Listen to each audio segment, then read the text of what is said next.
क्या हुआ? हाथ जल गया. அதை தொடாத சொன்னேன்ல அப்பவே. இப்பதானே அதுல தோசை போட்டு எடுத்தேன். அது ஹிந்தில சொல்றது எப்படி?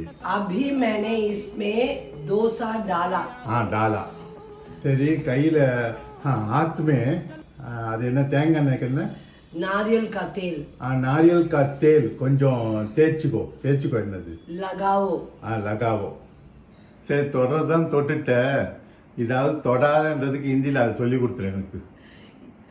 इसे छुओ मत. சிவோ மத். छुओ. छू அப்படின்றது டச். தொடுன்றதுக்கு அந்த மத்த ரிமூவ் பண்ணிடு. இசே சுவோ. மரியாதையா சொல்லணும்னா ये बहुत गर्म है, इसे छुइए मत. இது ரொம்ப சூடா இருக்குங்க, தொடாதீங்க. சரி ஃபாலோவர்ஸ்க்கு சூடா ஒரு கேள்வி. அடடா என்ன தொடாதீங்க, தள்ளி நில்லுங்க. இத ஹிந்தில எப்படி சொல்றது? Have a wonderful day.